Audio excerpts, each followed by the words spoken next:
الله السميع العليم من الشيطان اللعين الرجيم. بسم الله الرحمن الرحيم. الحمد لله رب العالمين، والصلاة والسلام على أشرف الأنبياء والمرسلين، سيدنا ونبينا وطبيب نفوسنا مولانا بالقاسم محمد. اللهم صل على محمد وآله الطيبين الطاهرين المعصومين، ولعنة الله على أعدائهم أجمعين من يومنا هذا إلى يوم الدين. أما بعد، فقد قال الله سبحانه الحكيم وقوله الحق. بسم الله الرحمن الرحيم. يا أيها الذين آمنوا إذا نودي للصلاة من يوم الجمعة فاسعوا إلى ذكر الله وذروا البيع ذلكم خير لكم إن كنتم تعلمون. صلوات اللهم صل على محمد وآل محمد. ایک مومنہ کی جو ہے وہ طبیعت شدید علیل ہے، اور دعائے خیر کے لیے بھی، دعائے صحت کے لیے بھی خاص طور پر تاکید کی گئی ہے. اگرچہ یہ دعا مجلس کے بعد میں ہونا تھی، لیکن چونکہ اس کے بعد علم وغیرہ ہے، موضوع یہی ہے مناسب کہ اس وقت آپ 5 مرتبہ جو ہے وہ مسترہ، اور اس میں جو ہے وہ بڑا دم ہے، اور میں اس کے معنی عرض کر دوں کہ خدا خود فرما رہا ہے امن یجیب المسترہ، کون ہے بے قرار کی فریاد سننے والا. اذا دعاہ، جب وہ اس کو پکارتا ہے، کس کو؟ یعنی خدا کو. اذا دعاہ ویکشف السوء، اور وہ اس کی پریشانیوں کو حل کر دیتا ہے. امن یجیب المسترہ اذا دعاہ ویکشف السوء، کون ہے جو بے قراروں کی، مجبوروں کی، مضطر افراد کی سنتا ہے، اور جب وہ فریاد کرتے ہیں تو ان کی فریاد کو وہ سن لیتا ہے اور پورا کر دیتا ہے. اور مذہبی اعتبار سے، اور اس کو آج کی دنیا بھی مان رہی ہے، کہ صدقہ اور جو ہے وہ دعا میں بڑا اثر ہے، بڑا دم ہے اس میں. جہاں دنیا کے دانشور فیل ہو جائیں، ڈاکٹرز جواب دے دیں، عقلیں کام نہ کریں، وہاں یہ دو چیزیں ایسا کام کرتی ہیں کہ خود انسان جو ان کا منکر بھی ہوتا ہے وہ بھی اقرار کر لیتا ہے. یہ آج کی دنیا آپ کی تسلیم کر رہی ہے. مذہب کے وہ حقائق جو آج سے پہلے پوشیدہ تھے، اور آج سے پہلے یعنی ہماری نگاہوں سے، ہماری نگاہوں کی کمی تھی اور روحانیت کی کمی تھی، لیکن یہ کہ اب جیسے جیسے زمانہ تبدیل ہو رہا ہے، اس کی ضرورت کا احساس ہو رہا ہے، وہ سب انکشافات ہو رہے ہیں کہ ان میں بھی بہت دم ہے، جن میں ایک صدقہ ہے اور ایک دعا ہے. دعا کے لیے یہ ہے، ایک تو یہی قرآن کی آیت ہے کہ کون ہے جو عالم اضطرار میں اس کو پکارتا ہے، مضطر انسان، بے قرار، پریشان حال، اور وہ اس کی دعا کو پورا کر دیتا ہے اور اس کے مسائل کو برطرف کر دیتا ہے. اور دوسری یہ ہے کہ اذا سالک عبادی انی فانی قریب، اے حبیب جب تم سے میرے بارے میں میرے بندے پوچھیں، فانی قریب، کہہ دینا میں بہت قریب ہوں، میں بہت قریب ہوں، اور میں پکارنے والے کی آواز سنتا ہوں. یہ وہی ہے جو اپنے تعارف میں ایک دوسرے مقام پر کہتا ہے نحن اقرب الیہ من حبل الورید، ہم انسان سے اس کی رگے جاں سے بھی زیادہ نزدیک ہیں. کوئی بھی انسان اپنے نزدیک اپنی شہرگ حیات کی، جس سے اس کی زندگی جڑی ہوئی ہے، اس کو بہت نزدیک سمجھتا ہے، لیکن وہ کہہ رہا ہے کہ نہیں، وہ تم سے نزدیک نہیں ہے اتنی جتنا ہم تم سے نزدیک ہیں. اور صدقے کے لیے ہیں الصدقۃ ترد البلاء، صدقہ جو ہے وہ بلا کو ٹال دیتا ہے، مصیبت. لہذا بہت سے جو اعمال ہیں ان کے ساتھ، ان کے فضائل میں اور ان کے نتائج میں جڑا ہوا ہے کہ جو ہے مرگ ناگہانی سے انسان محفوظ رہتا ہے. اچانک کی جو موت ہو جاتی ہے، ایکسیڈنٹلی جو ایک مصیبت اس پر آن پڑتی ہے، وہ صدقہ بھی ہے. اور دعا کے لیے تو ہے ہی کہ دعا ترد البلا، الصدقہ تو ترد البلا. اور دعا جو ہے الدعاء صلاح المومن. یہ سب جو میں جملے بیان کر رہا ہوں یہ فقط روایت یا عربی کی جو ہے وہ جملے نہیں ہیں، یہ احادیث ہیں کہ صدقہ رد بلا کرتا ہے اور دعا جو ہے صلاح مومن ہے، مومن کا اصلاح ہے، یعنی اس سے خود کو بھی بچاتا ہے اور اپنے آپ کو محفوظ رکھتا ہے. تو بسم اللہ الرحمن الرحیم 5 مرتبہ. امن یجیب المضطر اذا دعاہ ویکشف السوء. ذہن میں انہی جو ہے مومنہ کی بیماری اور جو مہلک بیماری ہے اس سے شفا کا تصور رکھیے گا. بسم اللہ الرحمن الرحیم. امن یجیب المضطر اذا دعاہ ویکشف السوء. امن یجیب المضطر اذا دعاہ ویکشف السوء. امن یجیب المضطر اذا دعاہ ویکشف السوء. امن یجیب المضطر اذا دعاہ ویکشف السوء. امن یجیب المضطر اذا دعاہ ویکشف السوء.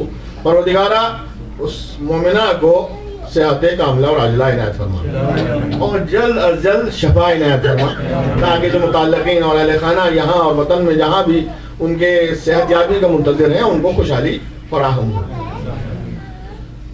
عزیزو، موضوع میرا وہی ولایت کا ہے. انما ولیکم اللہ ورسولہ والذین آمنوا الذین یقیمون الصلاۃ ویؤتون الزکاۃ وہم راکعون.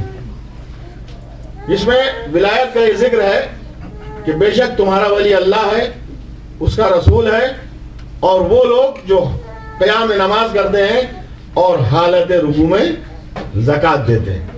یہ 12 کی 50 مرتبہ کی یقیناً آپ نے سنی بھی ہے اور قرآن میں آپ نے اس کی تلاوت بھی فرمائی ہوگی. اسی کی تفسیر ہے اور اسی کے کچھ پہلو اور گوشے آپ کی خدمت میں پیش کیے جائیں گے. بے شک تمہارا ولی اللہ ہے، اس کا رسول ہے، اور وہ جو قیام نماز کرتے ہیں اور حالت رکوع میں زکوٰۃ دیتے ہیں. یعنی پروردگار نے اپنے علاوہ بھی کچھ ہستیوں کو وہ مرتبہ دیا ہے کہ اس کائنات میں ان کی ولایت اور حکومت بھی ثابت ہے. اور جن افراد کی ولایت و حکومت و اقتدار اور سلطنت الہیہ قائم ہے ان میں سے پہلے رسول ہیں. سب سے پہلے تو خود خدا ہے، ظاہر ہے وہ حاکم ہے، اور اس کے بعد جو عطائی ولایت ہے، عطائی حکومت ہے، عطا کردہ ہے، وہ بھی ہے رسول ہے. اور اس کے بعد نام نہیں ہے، اب نام نہیں ہے. اب کس کو عطا کیا گیا؟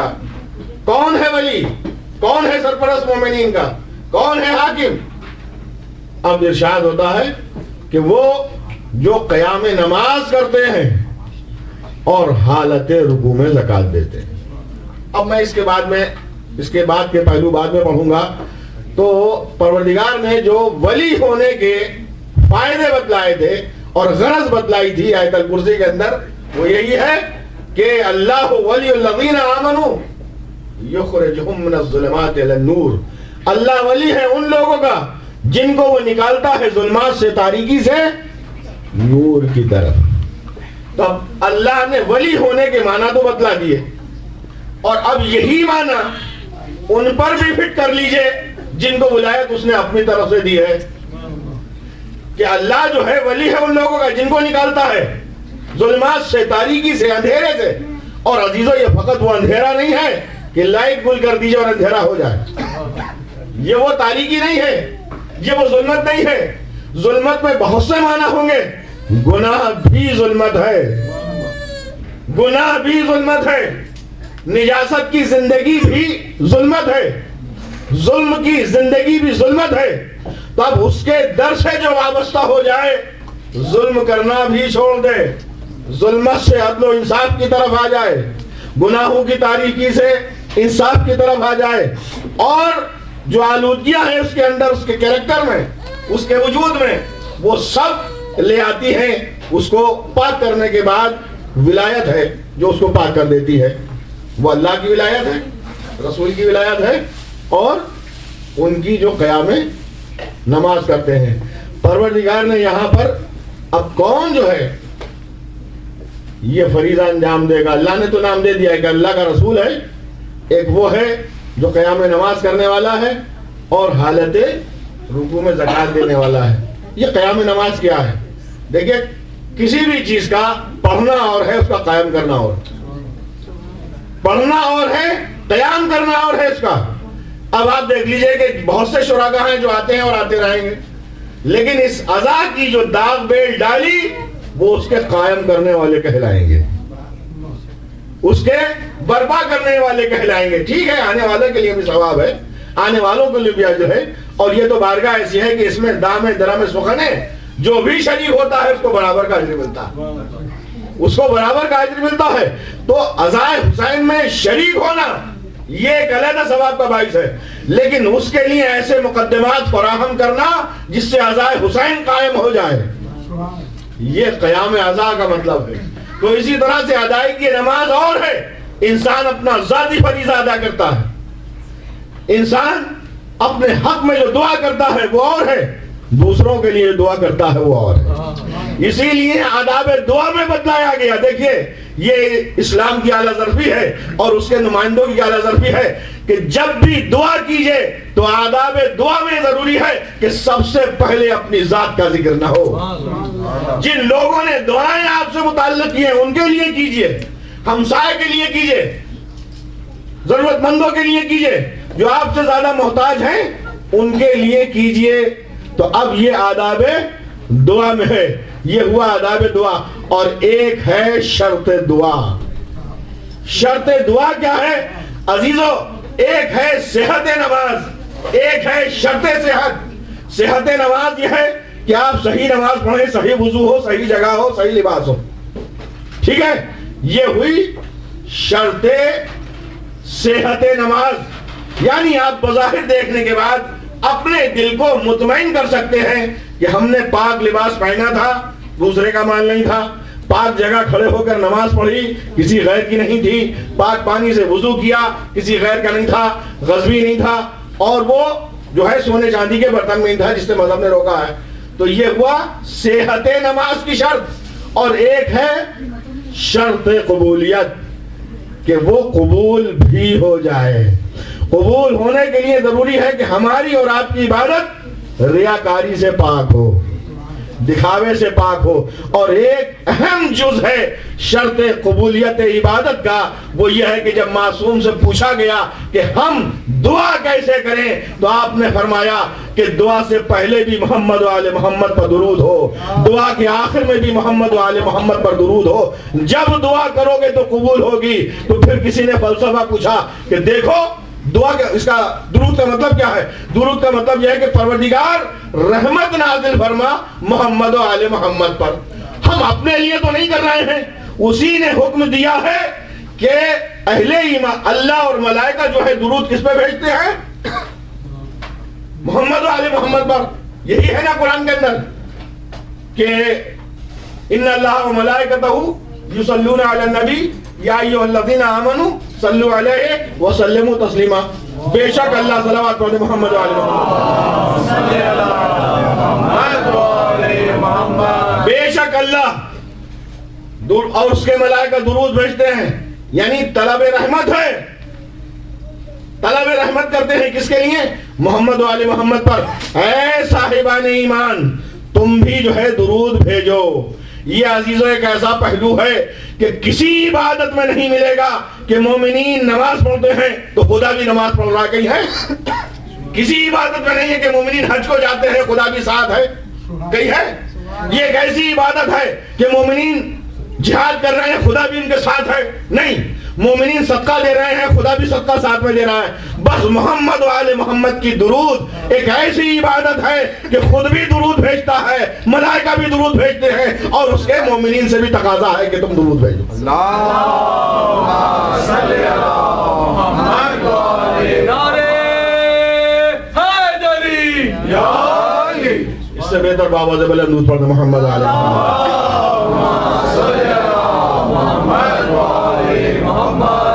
تو اب عزیزو شرط صحت اور شرط قبولیت. اور شرط صحت کا مطلب یہ ہے کہ صحیح ہو گئی، ہم نے اپنے تئیں سمجھا کہ لباس پاک پہنے ہیں، جگہ صحیح ہے، مقام غصبی نہیں ہے، گھر کسی غیر کا نہیں ہے، غیر کے گھر میں بھی ہے تو اجازت حاصل ہے.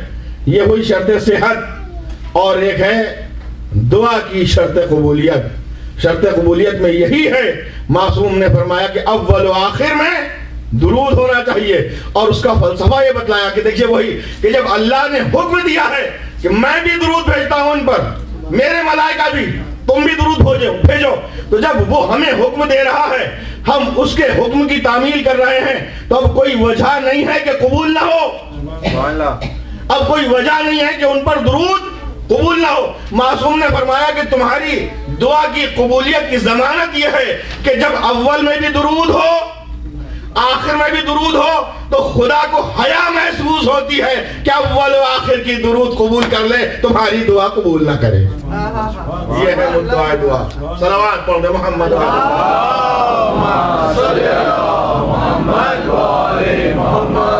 اور اسے باواز بلند درود پڑھ دے محمد.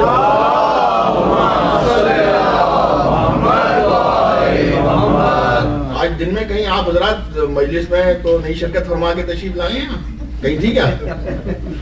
عام طور پر تو یہ ہوتا ہے کہ جہاں بھائی پڑھنے والا بھی تھوڑا ذہن میں گوشہ رکھتا ہے کہ بھئی یہ جو ہے 1 گھنٹے کی ڈرائیو سے آئیں 2 گھنٹے وہاں بیٹھے ہوں گے, لیکن ایسا میرے خیال میں تو کہیں نہیں تھا آس پاس, محسوس ایسا ہو رہا ہے. نعرے حیدری حیدری.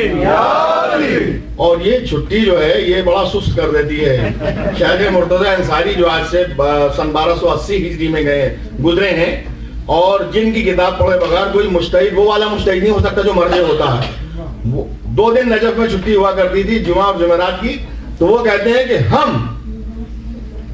جو ہیں وہ ہفتے سے لے کر بدھ تک مرد مجاہد رہتے ہیں بنے ہوئے, جیسے اب آپ کا حال ہے, منڈے سے لے کر اور فرائیڈے تک, اور کل 2 دن میں ایک عام انسان ہو جاتے ہیں. ٹھیک ہے, یہ رہتی ہے, لیکن اس کو بہرحال درست بھی کیا جا سکتا ہے نہیں ہے. تو اس کا مطلب یہ ہے کہ جو اسلام میں کار بکثرت کے لیے حکم دیا گیا ہے کہ لگے رہو وہی بہتر ہے کہ نہیں ہے. صلوات پڑھ محمد اور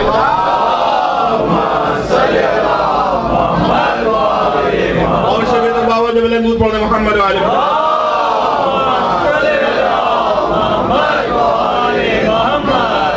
دیکھیے آپ, میں جو چیز آپ کی خدمت میں بیان کرنے کے لیے جا رہا ہوں, آپ گوشے ہوش سے سنیں گے, بالکل دل کے بھی کانوں سے سنیں گے, ظاہری کانوں سے بھی سنیں گے, اور بالکل اپنی سماعت, حسن سماعت کا ثبوت بھی پیش کریں گے. اور اگر شروع سے میں آپ کو ایسے ہی ٹھس دیکھتا تو میں پھر معاف کر سکتا تھا اپنے آپ کو, لیکن ٹھس نہیں دیکھا میں نے شروع سے.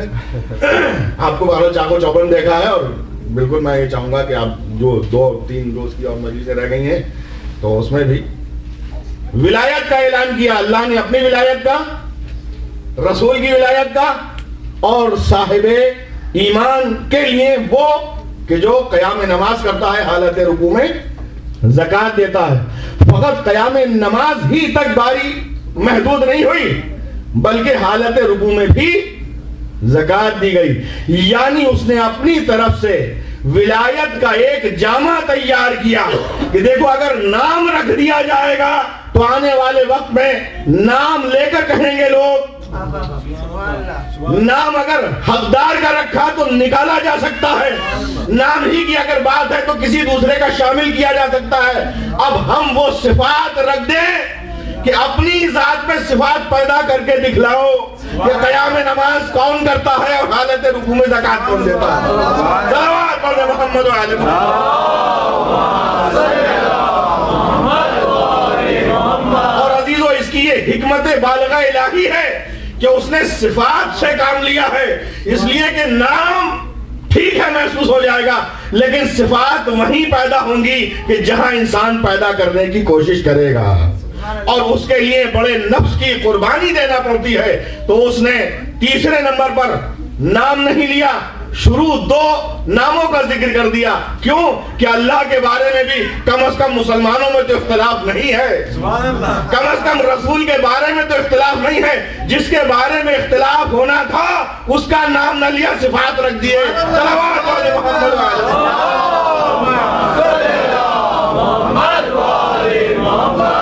اس کی خوبیاں رکھ دی, اس کے کمالات رکھ دیے, اور اس کی سیرت رکھ دی کہ دیکھو جہاں بھی یہ سیرت دیکھو تو عزیزو, اگر کسی اور کے لیے ہم ولی اللہ سنیں تو یہ اللہ کی ذات سے مخصوص ہے لقب. کیا کہنے, سبحان اللہ. یہ لقب اللہ نے یا تو اپنے لیے استعمال کیا ہے یا پھر جس کو اس نے دیا ہے اپنی بارگاہ سے. تو جو خصوصی لقب ہو اگر ہم اپنی مرضی سے کسی کے لیے فٹ کریں تو یہ غصب ہوگا کسی کا لقب کسی کو دے دیں، ہاں عزیزو، جب وہ خود ہی کسی کو دے دے لقب، شوق سے کہیے، اشتیاق سے کہیے، عقیدت سے کہیے، حسن و جمال کی نظر سے کہیے کہ پروردگار تو نے ہی تو یہ لقب دیا ہے۔ تو اب اس نے اس لقب دیے جانے والے کے لیے نشانی بتلائی کہ قیام نماز کرتے ہیں، اور یہ قیام نماز اسی معنی میں ذہن میں رہے کہ پڑھنا اور ہے، قیام اور ہے، پڑھنا اور ہے، قیام اور ہے۔ تو اب پوچھئے کہ تاریخ اسلام کی سب سے پہلی نماز کس کس نے پڑھی؟ تاریخ اسلام کی اگر کہیں نہ ملے تو دیواریں حرم پکار پکار کر کہیں گی کہ ایک پڑھانے والا وہ اللہ کا ولی، پڑھنے والوں میں دو خواتین میں خدیجہ تھی، دوسرے علی تھے۔ صلوات پڑھنے محمد و آل محمد۔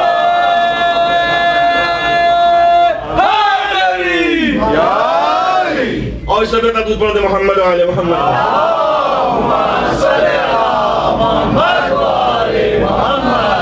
تو یہ عزیزو، اب میں حوالے سے پڑھ رہا ہوں، ملا جامی شواہد النبوہ میں اہل سنت والجماعت کے عالم لکھتے ہیں کہ علی ابن ابی طالب مولا کائنات کا چھوٹا سا واقعہ، اور پہلے جملہ لکھتے ہیں کہ کوئی آسمانی ایسی کتاب نہیں تھی کہ جس میں محمد و آل محمد کا تذکرہ نہ آیا ہو۔ یہ وہ کہتے ہیں، شرح جامی میں شواہد النبوہ میں ملا جامی اہل سنت کے عالم ہیں، کئی سو سال پہلے گزر گئے، کہ کوئی بھی آسمانی کتاب نہیں گزری جس میں محمد و آل محمد کا تذکرہ نہ ہو۔ اور فرماتے کہ علی کا دور حکومت ہے، سجدے پہ سجدہ کیے جا رہے ہیں، سجدے پہ سجدہ کیے جا رہے ہیں، اور ایک جملہ ارشاد فرماتے ہیں، کہتے ہیں کہ الحمدللہ الذی لم یجعلنی منسیہ وذکر، الحمدللہ الذی لم یجعلنی منسیہ، اس پروردگار کا شکر ہے کہ جس نے مجھے فراموش نہیں کیا، وَجَعَلَ فِي كُتُبِهِ مَذْكُورًا، اور ہر آسمانی کتاب میں علی کا تذکرہ کر دیا۔ یہ علی کا تذکرہ ہے۔ تو اب ولایت کو اسی معنی میں دیکھیں کہ اللہ نے اولا بالتصرف بنایا ہے، حاکم بنایا ہے مومنین کا۔ صلوات پڑھنے محمد و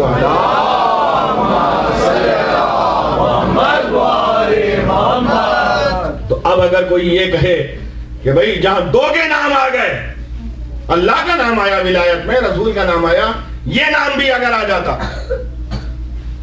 یہ بڑا لطیف پہلو ہے عزیزو، یہ بھی اگر نام آ جاتا تو حرج کیا تھا؟ واقعاً حرج نہیں ہونا چاہیے تھا۔ اللہ کا بھی نام آ گیا، ٹھیک ہے، رسول کا بھی نام آ گیا، بھئی علی کو عالم اسلام میں چوتھے درجے پر مانتے تو ہیں، بھئی اسی کا 25 سال بیچ کے گیپ کا فرق ہے، بس مانتے تو ہیں، سیریل میں لاتے ہیں خلافت کے، خلافت راشدہ کے، لیکن ہاں بات یہ کہ اگر نام آ جاتا تو کیا بات ہوتی۔ لیکن عزیزان گرامی، پیغمبر ختمی مرتبت کا آخری دور یاد کیجئے کہ یہ پروردگار کی حکمت بالغہ تھی، اس نے قرآن میں جس کی مذمت کرنا تھی کر دی، جس کی مدح کرنا تھی کی، نہ مذمت میں کسی کا نام لیا، نہ مدح میں کسی کا نام لیا، نہ مدح میں کسی کا۔ مذمت میں جب جنگ کا واقعہ پروردگار نے بیان کیا، کہا کہ میرا رسول تمہیں پکار رہا تھا، تم مڑ کر نہیں دیکھ رہے تھے۔ اس جملے پوری کیفیت بیان کر دی گئی۔ تو نہ مذمت میں نام آیا، نہ مدح میں نام آیا۔ مدح میں اگر نام آ گیا ہوتا تو ہوتا کیا؟ ہوتا کیا؟ اگر مدح میں نام آ گیا ہوتا تو ہوتا کیا؟ بس عزیزو، ایک ہی مرتبہ اہل بیت کی مدح میں جب پیغمبر نے تعارف کرانا چاہا تھا کہ انی تارکن فیکم الثقلین، دیکھیے قرآن میں اشاروں میں سب کچھ آ گیا، لیکن قرآن کو کسی نے یہ نہیں کہا کہ اس کو ہذیان ہو گیا ہے، قرآن نے یہ نہیں کہا کہ ہذیان ہو گیا ہے، بکواسی کا دورہ ہے، لیکن جیسے ہی پیغمبر نے اہل بیت کے لیے کہا کہ میں قرآن چھوڑ رہا ہوں اور اہل بیت چھوڑ رہا ہوں، میں تمہاری نجات کا پروانہ لکھ رہا ہوں، تو پیغمبر کی توہین کرتے ہوئے کیا کہا گیا؟ سب گوئی قرآن کو سینے سے لگائے ہوئے ہیں، مذمت بھی کر دی قرآن نے، مدح بھی کر دی قرآن نے۔ صلوات پڑھ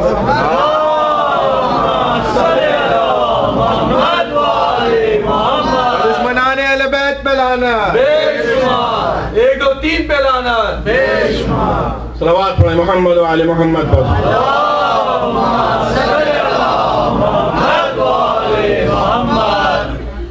اب اس کی میں تفسیر بیان کرتا ہوں. تفسیر اپنی میری زبان ضرور ہے لیکن خبر جو ہے ابو ذر غفاری. ابو ذر غفاری جس کے لیے پیغمبر کا یہ تمغہ ہے ان کی صداقت کے لیے کہ ان سے زیادہ صادق اللہجہ انسان کا نہ زمین نے بوجھ اٹھایا نہ آسمان نے سایہ کیا. ابو ذر وہ کہتے ہیں کہ ایک دن پیغمبر نماز پڑھا رہے تھے. مسجد ظاہر ہے مسلمانوں سے بھری بھی ہونا چاہیے تھی. مسجد نبوی چھلک رہی تھی مسلمانوں سے. یہ میں سادہ ان کی زبان میں بیان کر رہا ہوں اور جو ذاکری کا گوشہ ہے وہ آپ کے جس کے آپ منتظر رہتے ہیں اور ہم سب بھی رہتے ہیں وہ بعد میں آئیں گے. صلوات پڑھنے محمد وعلی محمد. مسجد میں نماز جماعت ہو رہی تھی اور ایک شخص سائل کی شکل میں آیا اور اس نے آ کے سوال کیا. کسی نے جب نہیں سنا تو پھر وہ یہ کہہ کر نکلنا چاہتا تھا کہ پروردگار گواہ رہنا میں تیرے نبی کی مسجد سے خالی ہاتھ جا رہا ہوں. کہا اتنے میں علی نے اپنی انگوٹھی بڑھا دی اور وہ انگوٹھی اتار کر لے گیا. اور اس کے بعد جب پیغمبر سے یہ پورا واقعہ بیان کیا گیا تو پیغمبر نے اللہ کے حضور میں یہ کہہ کر دعا کی جو جناب موسیٰ نے دعا کی تھی اور قرآن میں موجود ہے. کہا کہ پروردگار میرے بھائی موسیٰ نے تجھ سے دعا کی تھی, وہ دعا یہ ہے رب اشرح لی صدری, پروردگار میرا شرح صدر کر دے, سینہ کشادہ کر دے, ویسر لی امری, اور میرے امر کو آسان کر دے. عالم اسلام میں پیغمبر کے سینہ چاک کرنے کی ایک روایت ہے, سنی ہے آپ نے؟ نہیں ہے؟ ہاں ہے, وہ ہے, بس اتنا ہی کافی ہے. تکرار سے کوئی فائدہ نہیں, چاک کرنا اور کیا کرنا. لیکن اب اس فلسفے کو ہم سمجھیں تو دعائے جناب موسیٰ جو خود قرآن میں ہے, پروردگار میرا شرح صدر فرما, سینے کو کشادہ کر دے. ٹھیک ہے, تو اب عزیزان گرامی بہت سے محاورے ہر زبان کے آپس میں مل جاتے ہیں. یہاں شرح صدر سے مراد سینے کا آپریشن نہیں ہے, اس سے سیاہ نقطہ نہیں نکالنا ہے, یعنی قلب کے اندر وسعت پیدا کرنا ہے. وہ وہی محاورہ ہے ہم اور آپ جس کو اردو میں استعمال کرتے ہیں کہ اس کا سینہ بڑا کشادہ ہے, دل میں بڑی وسعت ہے. اس کے معنی یہ نہیں ہے کہ دل بہت بڑا ہے, یعنی اتنا بڑا ہے, یا سینہ بہت بڑا ہے, یعنی گنجائش روحانی اعتبار سے بہت زیادہ ہے. روحانی اعتبار سے سب کے لیے گنجائش ہے, اپنوں کے لیے بھی, پرائے کے لیے بھی, دشمن کے لیے بھی, خون کے پیاسوں کے لیے بھی. شرح صدر کا مطلب یہ ہے کہ پروردگار میرے بھائی موسیٰ نے تجھ سے دعا فرمائی تھی رب اشرح لی صدری, میرے صدر کو, سینے کو شرح فرما دے, ویسر لی امری, میرے امر کو آسان فرما, وَحْلُلْ عُقْدَةً مِّن لِّسَانِي, میری زبان کی بستگی جو لکنت ہے اس کو کھول دے, وَيَفْقَهُ قَوْلِي, تاکہ لوگ میری باتیں سنیں اور سمجھیں. وَاجْعَلْ لِي وَزِيرًا مِّنْ أَهْلِي هَارُونَ أَخِي, اور میرے اہل سے میرے بھائی ہارون کو میرا وزیر بنا دے. یہ قرآن میں جناب موسیٰ کی دعا ہے جس کو پیغمبر دہرا رہے ہیں. اور وَاجْعَلْ لِي وَزِيرًا مِّنْ أَهْلِي هَارُونَ أَخِي وَاشْدُدْ بِهِ أَذْرِي, تاکہ میری پشت اس سے مضبوط ہو جائے. یہ پشت کا مضبوط ہونا بھی محاورہ ہے جو آپ کے اور ہمارے یہاں بولا جاتا نہیں کہ فلاں کی بیک مضبوط ہے, یا دوسرے کہہ دیتے میں صاحب فلاں کی بیک پر پھیل رہا ہوں, یعنی مجھے سہارا اس سے مل رہا ہے. یہ وہی عربی میں قرآن میں آیا ہے وَاشْدُدْ بِهِ أَذْرِي, میری پشت کو مضبوط کر دے, یعنی جو میں بے سہارا ہوں سہارا مل جائے وزارت موسیٰ سے. اب یہ جناب موسیٰ کی دعا ہے کہ پروردگار کے بارگاہ میں دعا کرتے ہیں کہ میرا سینہ کشادہ کر دے, وَيَسِّرْ لِي أَمْرِي, میرے معاملے کو آسان کر دے. کون سا مسئلہ دشوار تھا؟ فرعون کے یہاں جانے کا حکم تھا. دعا کی کہ میں بغیر سہارے کے نہیں جاؤں گا پروردگار, میری زبان میں لکنت ہے, میری زبان کی بستگی کو کھول دے. یفقہوا قولی, پھر کیا ہوتا ہے وَاجْعَلْ لِي وَزِيرًا مِّنْ أَهْلِي, میرے ہی اہل سے میرا وزیر بنا دے. کون؟ ہارون آخری. اب میں جناب موسیٰ سے عرض کروں گا کہ جب آپ نے ہارون کا نام ہی پیش کر دیا وزارت کے لیے اور پروردگار سے دعا کر رہے ہیں تو دعا کی کیا ضرورت ہے؟ سبحان اللہ. بھئی بنائیے اور لے جائیے وزیر. سبحان اللہ. شاید موسیٰ آواز دے کہ میں اہلیت تو جانتا ہوں کہ کون اہل ہے, لیکن بنانے کا مجھے بھی حق نہیں ہے کہ اپنا وزیر خود بنا لوں.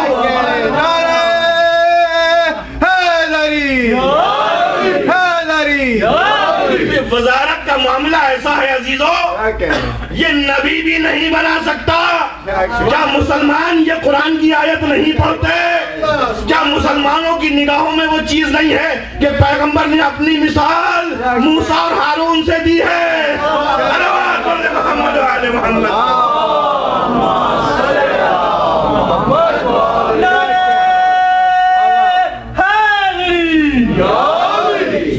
اور سے باواز بلند پڑھنے محمد و آل محمد.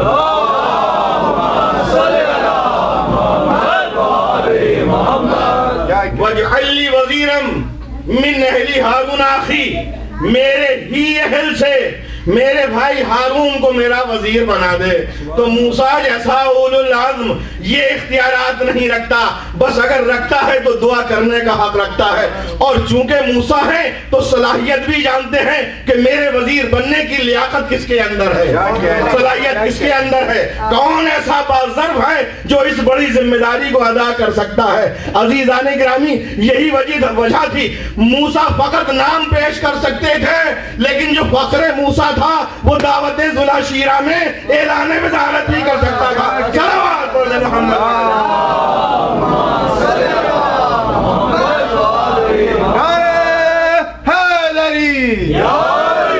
اور اس سے بہتر تو پڑھ دے محمد و آل محمد.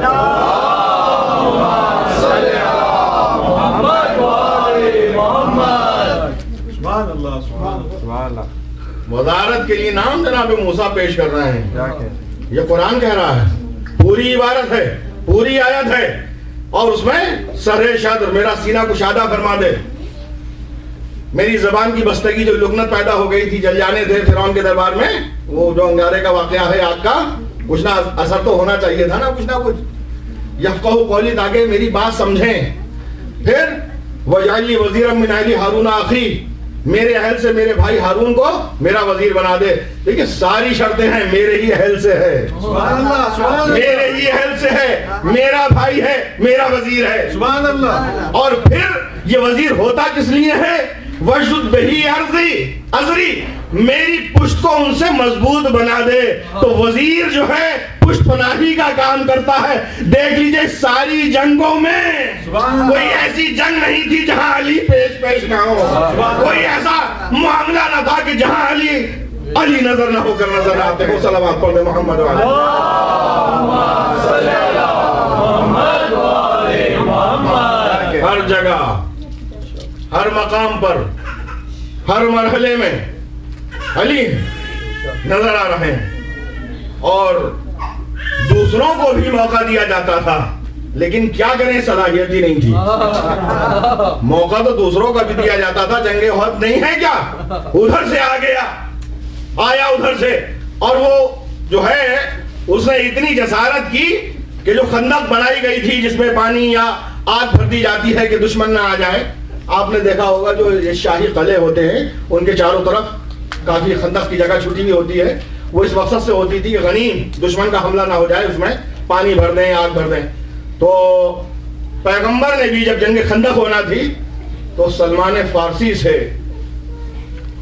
فارسی نے رائے دی کہ ہمارے یہاں یہ ہوتا ہے, اللہ کے رسول یعنی ایران کا اپنا تجربہ بتایا کہ جب ایسی جنگ ہوتی ہے, دشمن کا خوف ہوتا ہے, تو لشکر کی طرف چاروں طرف خندق کھود دی جاتی.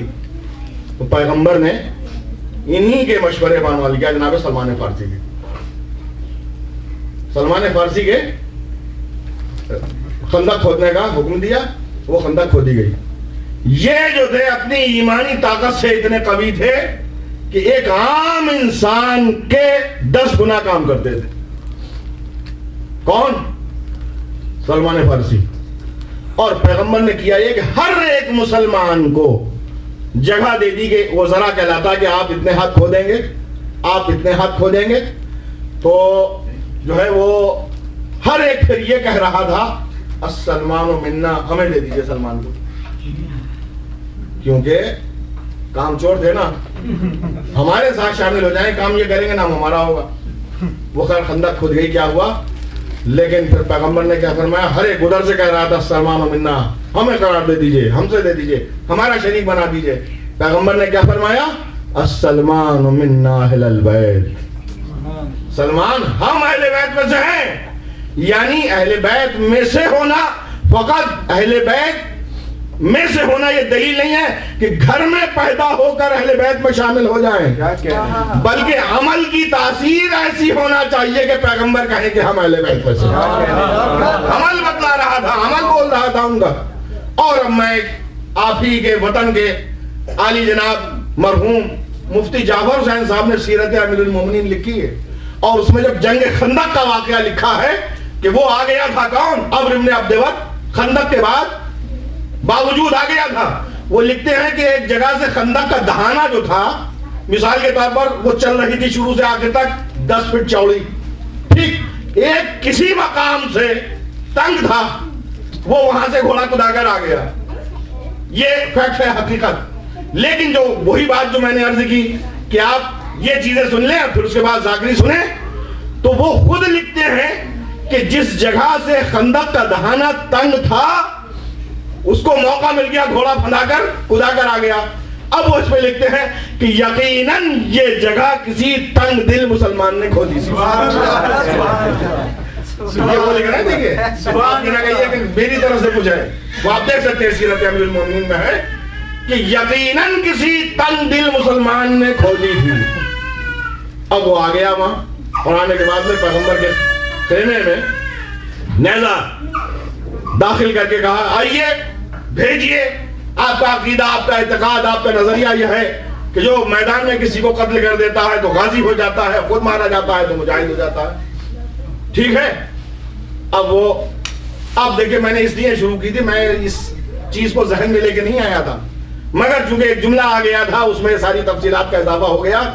اس میں یہ تھا کہ پیغمبر تو چاہتے تھے کہ سب آگے بڑھے، سب کو موقع دیا جائے، سب کو موقع دیا جائے۔ اب وہ سب کو برابر سے موقع دیے جانے کی باری تھی۔ جب اس نے آ کر بے ادبی کی، پیغمبر نے کہا من لہذا الکلب، اس کتے کا مقابلہ کون کرے گا؟ کون جائے گا اس کے مقابلے میں؟ کوئی نہیں آتا۔ علی کھڑے ہوتے ہیں، بٹھا دیے گئے، بیٹھ جاؤ۔ پھر پیغمبر نے وہی جملہ دہرایا، کون آتا ہے اس کے مقابلے میں؟ پھر تنہا علی کھڑے ہوتے ہیں۔ اس کا مطلب یہ ہے کہ بار بار سب کو موقع دیا جا رہا ہے۔ یہ نہ کہنا کہ میرا بھائی ہے تو میں نے آگے بڑھا دیا، یہ نہ کہنا کہ میرے چچا کا بیٹا ہے تو میں نے آگے بڑھا دیا، یہ نہ کہنا کہ داماد تھا تو میں نے آگے بڑھا دیا۔ میں نے میدان عمل کا جو دفتر ہے سب کے لیے برابر سے کھول دیا ہے۔ تمہارے ہی اگر صلاحیت اندر نہیں ہے، تمہارے اندر خوبی نہیں ہے تو میں ہی کیا کر سکتا ہوں؟ بھئی رسول ہی نہیں جس میں صلاحیت نہ ہو، خدا بھی کچھ نہیں کر سکتا، قرآن بھی اس کا کچھ نہیں کر سکتا۔ ابو لہب کا کچھ عذاب میں تو اضافہ ہوا، لیکن مومن تو نہ بنایا اللہ نے اس کو۔ ابو لہب، ابو جہل کتنے گزرے، موقع دیا جاتا رہا تھا بارگاہ رسالت سے۔ کون ہے اس کے لیے؟ علی گڑھ ہے۔ پھر ایک صاحب نے تو ہدیہ کر دی، دیکھا جب بار بار یہ کھڑے ہو رہے ہیں تو انہوں نے تو عمرو ابن عبد ود کے قصیدے پڑھنا شروع کر دیے۔ علی کس کا مقابلہ ہے؟ علی ایک موقع پر ڈاکوؤں سے اس کی جنگ ہوئی تھی تو 1000 کا تنہا اس نے مقابلہ کیا تھا۔ مجھے نہیں معلوم یہ اس کا قصیدہ پڑھا جا رہا تھا یا اس کی حمایت کی جا رہی تھی۔ صلوات پڑھیں محمد وعلی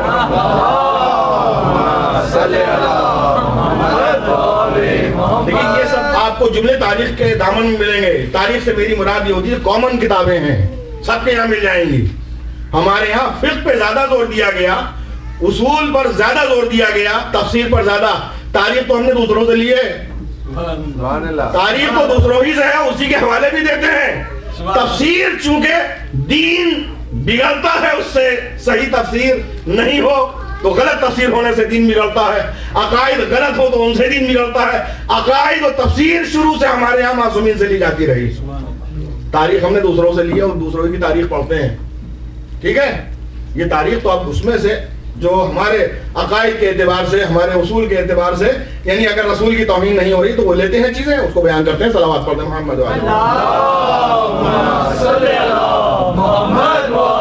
محمد. اب کہا پیغمبر نے دعا کی کہ پروردگار میرے بھائی موسیٰ نے تجھ سے دعا کی تھی کہ میرا سینہ کشادہ فرما، میرے امر کو آسان فرما دے، میری زبان کی بستگی کو کھول دے اور میرے اہل سے میرے وزیر کو بنا دے. کہ ادھر پیغمبر کی دعا تمام ہوئی اور یہ آیت نازل ہوئی، انما ولیکم اللہ، تمہارا ولی اس کے سوا کچھ نہیں کہ اللہ ہے، اس کا رسول ہے، اور وہ لوگ جو نماز قائم کرتے ہیں حالت رکوع میں زکوٰۃ دیتے ہیں. دیکھیں یہ واقعہ تو ہے، لیکن اب اگر اس کو مشکوک کرنا ہو تو اس کے لیے بھی لوگوں کے اعتراضات ہوتے ہیں کہ بھئی یہ حالت رکوع میں زکوٰۃ دینا خضوع و خشوع کے منافی ہے. یہ خضوع و خشوع کیا ہے؟ یہ نماز کے عالم میں اگر جسم آپ کا بہت ہی سکون کے ساتھ ہو یہ کہلاتا خضوع. ظاہری جسم حالت عبادت میں، حالت نماز میں بالکل آپ سکون سے ہوں، یہ کہلاتا خضوع. اور خشوع یہ ہے کہ دل بھی اس کے ساتھ ساتھ خوف خدا محسوس کرے. یہ دو چیزیں ہیں جو کہی جاتی ہیں. ایک کا تعلق خضوع کا، خاضع ہونا، جھکنا، منکسر ہونا، ہم کسی کی بارگاہ میں ہیں جو ہم سے بلند ہے، یہ کہلاتا خضوع. خے زواد واو عین خضوع. اور ایک ہے خشوع، خے شین واو عین، بس زواد اور شین کا فرق ہے. ایک ظاہری جسم سے متعلق ہے اور ایک داخل قلب اور روح سے متعلق ہے کہ آپ کی روح بھی آپ کے جسم کے ساتھ ساتھ کہ ہم کسی کی بارگاہ میں کھڑے ہوئے ہیں اور اس کی بارگاہ سے متاثر ہیں. تو کہنے والوں نے یہاں تک کہا کہ جب زکوٰۃ دی علی نے تو نہ خضوع رہا نہ خشوع رہا. بھئی یہی ہے نا کہ بھئی آپ کوئی ایسا عمل کرنے لگے تو اس کا مطلب ذہن اس طرف گیا.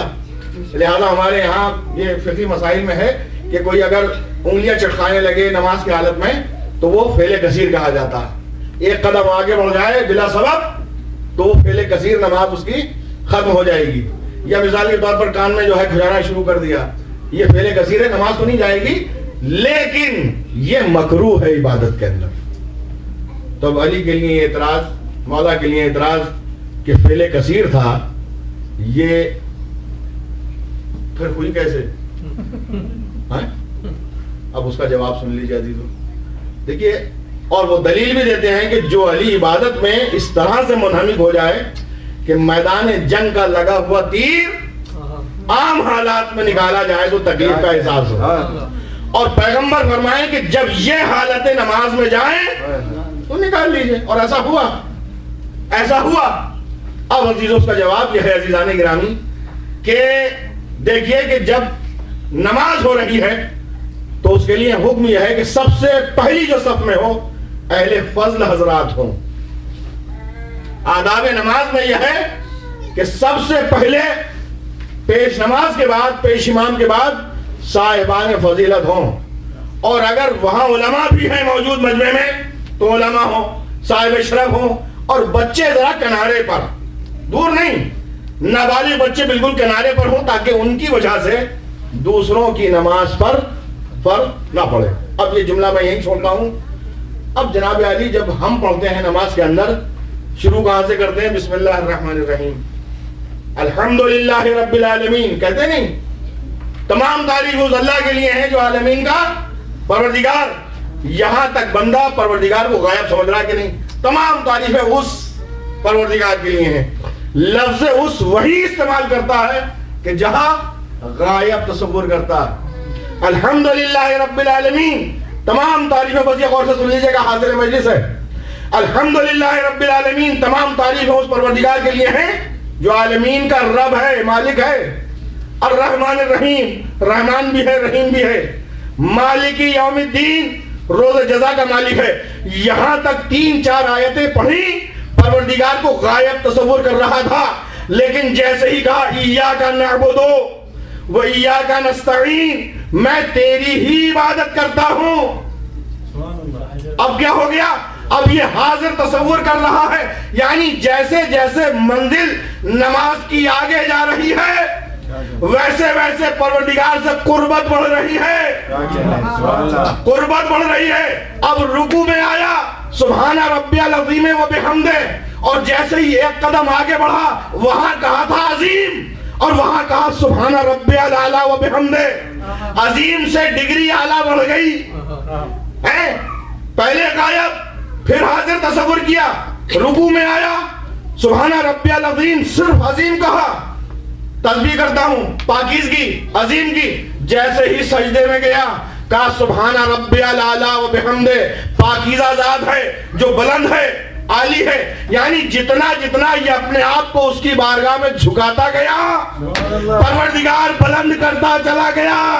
یہ تیری نیت ہے، یہ ہمارا کرم ہے، تیری نیت یہ ہے کہ ہماری بارگاہ میں جتنا جھکا دے، اور ہمارا کرم یہ ہے کہ ہم اتنا ہی بلند کریں۔ اب عزیزو وہی نماز خلوص دل سے جب مکمل ہو گئی تو حدیث رسول ہے الصلاۃ معراج المومن، نماز مومن کی معراج ہے۔ تو مجھے بتائیے وہ ہے تو اپنی جگہ پر کھڑا ہوا، یہ معراج میں پہنچ کیسے گیا؟ مطلب یہ ہے کہ جسم یہاں تھا، روح وہاں پر پہنچ گئی، جتنا خود کو نیچے جھکایا اتنا ہی پروردگار نے بلند کر دیا۔ تو عزیزو اگر علی نے سائل کی آواز سن لی تو یہ عین عبادت تھا، جب تک عام بندوں سے مانگ رہا تھا علی متوجہ نہ ہوئے، جب اس کی بارگاہ کا واسطہ دیا جسم یہاں تھا روح وہاں تھی۔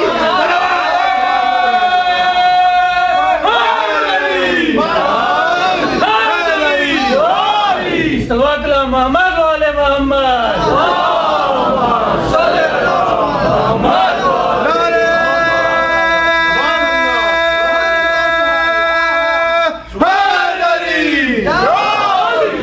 ایک صحیح نماز گزار کی یہی کیفیت ہونا چاہیے کہ جس مصلی عبادت پہ ہو، جس محراب مسجد پہ ہو، جس اپنے گھر میں ہو، لیکن روح جو ہے اس سے ملحق ہو رہی ہو، تو گھر میں اور خلوص دل سے خلوص نیت سے نماز ادا ہوئی۔ اللہ کے رسول نے سند دے دی الصلاۃ معراج المومن، مومن کی معراج نماز ہے، تو گیا نہیں تھا کہیں اور، وہی مصلی عبادت پہ اس کی روح کام کر رہی تھی۔ تو علی کے لیے بھی یہی ہے، جسم یہاں تھا، روح وہاں حاضر تھی جہاں سائل کی فریاد پہنچ رہی تھی، جہاں سائل کی فریاد پہنچ رہی تھی۔ اور عزیزو بس ایک منٹ کی اور زحمت، یہ عزیزان گرامی، جب نماز ہوتی ہے کسی بھی جگہ مسجد ہو، سامنے تو دروازہ نہیں ہوتا مسجد کا، ہے محراب عبادت ہے، کہیں سے دیکھا ہے آپ نے سامنے دروازہ؟ جہاں محراب عبادت ہوتی ہے اس کے سامنے سے دروازہ مسجد کا نہیں ہوتا۔ ٹمپریری مسجد ہو تو کنات لگا دی جاتی ہے، جیسے کہیں صحرا میں ہو رہی ہے سامنے۔ تصور کیجئے کہ نماز ہو رہی ہے، سامنے سے تو دروازہ نہیں ہے، یہ طے ہے آنے والا کہاں سے آئے گا؟ پشت سے آئے گا۔ دوسری چیز یہ ہے کہ علی آخر صف میں نہیں ہے، اول صف میں ہے، اس لیے جب ہمیں حکم ہے اہل فضیلت کو پہلی صف میں کھڑا کرو، تو علی کیسے صاحب فضیلت ہے کہ جو وہاں کا شرف چھوڑ کے پیچھے جائے؟ ٹھیک ہے، سائل آیا وہاں سے، علی ہے صف اول میں۔ کمال یہ نہیں ہے کہ علی نے کیسے آواز سنی، علی کو تو سننا ہی تھی اس کی فریاد، مسئلہ یہ ہے کہ اس نے دیکھا کیسے کہ کون دے گا۔ بات یہی ہے کہ سائل کی فریاد عام ہوتی تھی، لیکن وہ اس ہاتھ کو جانتے تھے کہ کس ہاتھ سے ملنے والا ہے، یا یوں کہوں کہ مانگتے تھے اللہ سے، یقین تھا کہ ملے گا ید اللہ سے۔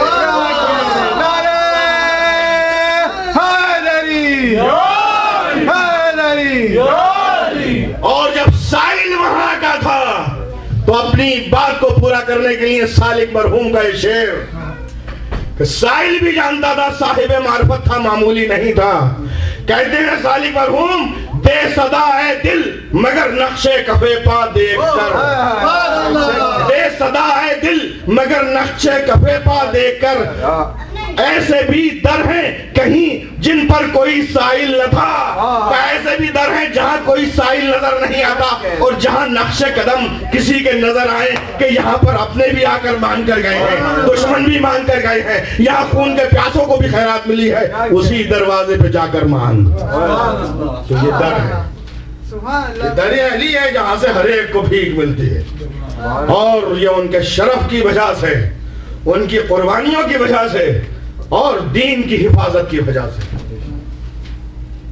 کیسے کیسی قربانیاں دے دی، تصور کوئی کر سکتا ہے۔ شہزادہ قاسم، یہ طبری نے لکھا کہ ایک شہزادہ لم یبلغ الحلم، ابھی سن بلوغ کو نہیں پہنچا تھا، بالغ نہیں تھا، اور جس کی تاریخ یہ لکھی ہے کہ جب یہ اہل حرم چلے ہیں مدینہ سے تو مورخین نے طے کیا 13 یا 14 سال کا، سن اس سے زیادہ نہیں، کہا کہ ان کو بیویوں کی محمل میں بٹھا دیا گیا تھا، شہزادے کو بیویوں کی محمل میں۔ اور جذبہ سنیں گے آپ، میں اب بہت سی چیزیں نہیں پڑھوں گا، شب عاشور ہے اور خیام حسینی میں عبادت کا سما بندھا ہوا ہے کہ آپ نے پھر ہر ایک کا محضر نامہ، شہادت نامہ بیان کرنا شروع کیا۔ ظاہر ہے جب 90 تولے افراد تھے تو بتلا دیا کہ کل شہادت یقینی ہے۔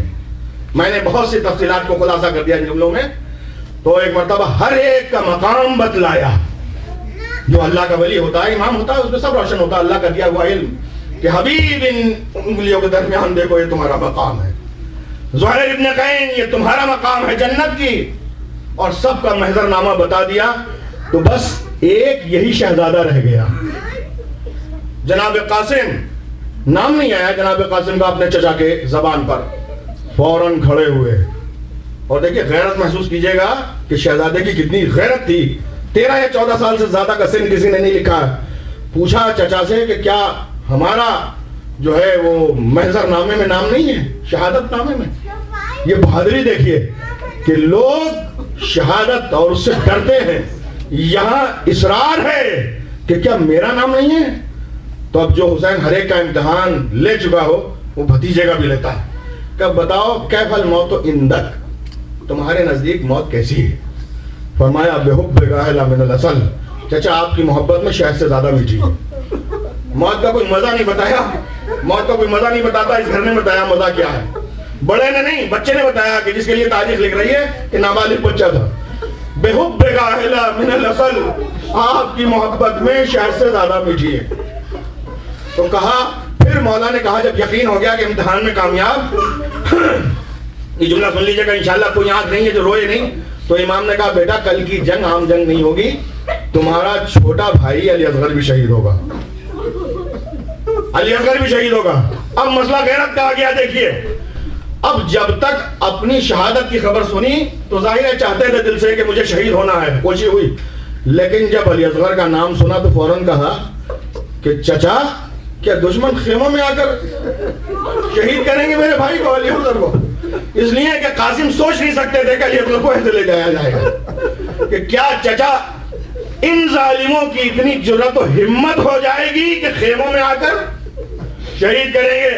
کہ میرے لال میں ہاتھوں پر تمہارے بھائی کو لے کر جاؤں گا، کرملا کا تیر لگے گا، ارے میں کہوں مولا یہ آپ نے بھتیجے کو کہہ کر سمجھا دیا کہ دشمن خیمے میں نہیں آئیں گے، ارے اس بیمار کو سمجھائیے جو عصر عاشور کے بعد دیکھ رہا ہے بیویوں کے سر سے چادر چھن رہی ہے، بیویاں بے مقلا و چادر ہو رہی ہیں، اور سکینہ کے گوشوارے چھن رہے ہیں، مولا اس بیمار بیٹے کو تو سمجھاتے جائیے۔ ہاں عزیزو، رات گزر گئی، صبح ہوئی، اولاد عقیل جام شہادت نوش کر چکی، اولاد جعفر نے جام شہادت نوش کیا، اب یہ شہزادہ بے قرار ہے، بار بار چچا کی خدمت میں، بار بار چچا کی خدمت میں، اجازت نہیں مل رہی ہے، اجازت نہیں مل رہی ہے۔ جب بھی کہا چچا اجازت دیجئے، کہا میں کیسے تمہیں اجازت دے سکتا ہوں، کیسے اجازت دے سکتا ہوں؟ بس سر کو نہوائے ہوئے ایک فکر میں ڈوبے ہوئے بیٹھے تھے کہ ایک بار یاد آیا بابا نے آخر وقت میں ایک تعویذ میرے بازو سے باندھ دیا تھا، کہا تھا میرے لال جب سب سے زیادہ مصیبت کا وقت ہو اس تعویذ کو کھولنا۔ قاسم سمجھ گئے اس سے بڑا مصیبت کا کوئی وقت آ نہیں سکتا۔ تعویذ کھولا، لکھا ہوا تھا میرے لال جب تم یہ تعویذ کھولو گے کربلا میں روز عاشور ہوگا، میرا بھائی نرغہ آدھا میں گھرا ہوگا، تم اپنی جان قربان کر دینا۔ دوڑ کر آئے چچا کی خدمت میں، تعویذ پیش کیا، امام نے بوسہ دیا، امام نے آنکھوں سے لگایا اور بھتیجے کو سنیں گے کس طرح سے رخصت کیا۔ کسی شہید کو اس انداز میں رخصت نہیں کیا کہ بھتیجے کے سر پہ خود امامہ رکھا، اور امامے کا تحت الحنک جو آپ کسی مردہ کے سر پہ امامہ رکھ کر ایک کپڑا لٹکا دیتے ہیں، تحت الحنک لٹکا دیا، تلوار دی اور خود سے گھوڑے پر سوار کیا۔ شہزادہ اتنا چھوٹا تھا کہ رکابوں تک قدم نہیں پہنچ رہے تھے، ایک طرف جھک کر گھوڑے پر پٹری جمائی اور ایک مرتبہ رجس پڑھا، ان تنکرونی انا ابن الحسن۔ یہ یزیدی فوج سے کہہ رہے ہیں کہ اگر تم میرے شرف کے منکر ہو میں حسن کا بیٹا ہوں جو اس کا نواسا ہے، کہ جو کائنات کا سردار رسول۔ اب حملہ کیا، حملے پہ حملے ہونے لگے۔ لیجئے ایک آزادی مظلوم دیکھ رہا تھا، گھوڑے کو کاوا دے کر پیچھے سے آیا، پشت پر وہ تلوار لگائی، شہزادہ رک نہ سکا، آواز دی اما ادرکنی، چچا میری مدد کیجئے۔ حسین دوڑے ہوئے گئے، ظالموں پر حملہ کیا، دیکھا کہ ابھی سسکیاں لے رہے ہیں قاسم، فرماتے ہیں میرے لال تیرے چچا پر بہت شاق ہے کہ تو پکارے تو آ نہ سکے، آئے تو تیری مدد نہ کر سکے۔ قاسم شہید ہو گئے، حسین نے سینے سے سینہ ملا دیا، لے کر چلے۔ روایت کہتی ہے کہ حسین سینے پہ سینہ رکھے ہوئے تھے، قاسم کے پیر زمین پر لٹک رہے تھے۔ میری سمجھ میں نہیں آیا کہ جو شہزادہ اتنا کم سن ہو، جس کو بیویوں کی محمل میں بٹھایا گیا ہو، وہ اتنا طویل القامت کیسے ہو گیا؟ ہاں عزیزو، جو کسی شہید کے ساتھ نہیں ہوا وہ قاسم کے ساتھ ہوا ہے۔ کسی شہید کا لاشا زندگی میں پامال نہیں ہوا، قاسم کا لاشا زندگی میں بھی پامال ہوا، شہادت کے بعد بھی پامال ہوا۔